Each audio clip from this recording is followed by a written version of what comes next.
Hello guys, ipapakita ko lang sa inyo yung small solar setup ko, no.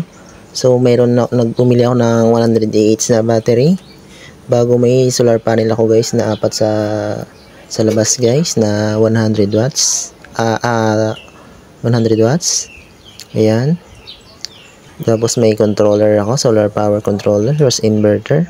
So yan guys, no, kaya niya yung electric fan, ceiling fan, o kahit yung washing machine guys, kaya niya nito.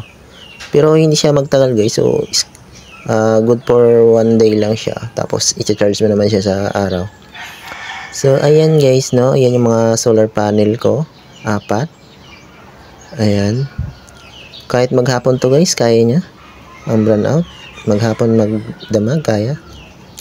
Ayan guys, solar panel ko.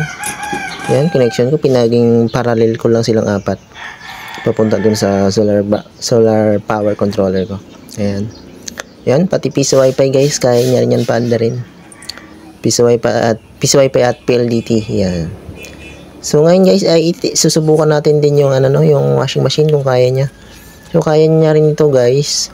Pero kung kaya niya guys, 5 damit lang guys yung kaya niya.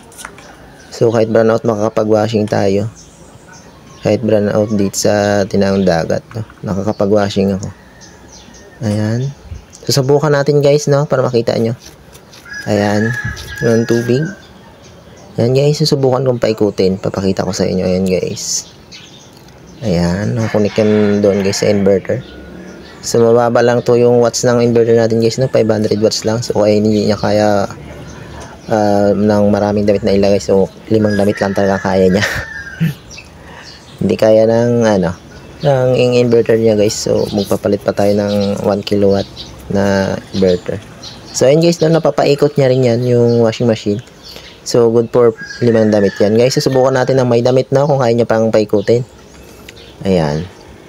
Bago paikutin ko siya guys, tingnan nyo. Tingnan nyo guys. Yan guys, kaya niya guys, washing machine. Yan, 5 damit yan guys. Kaya niya paikutin. Ayan.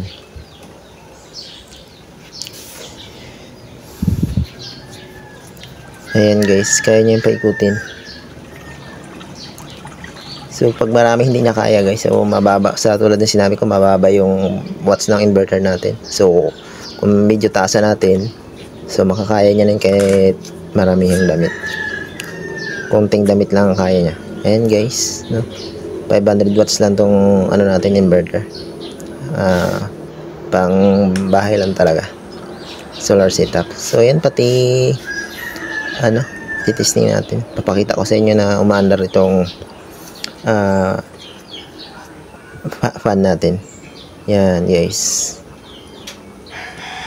Mapapaandar niya yan. Kaya niyang paandarin. Kahit electric fan guys na malaki, kaya niyan paandarin.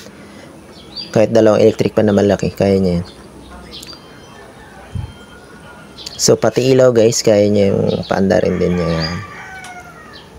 Ngayon guys, papakita ko rin sa inyo kung i-connect ko yung PLDT ko, saka yung ko dito, yung piso wifi. Papakita ko sa inyo.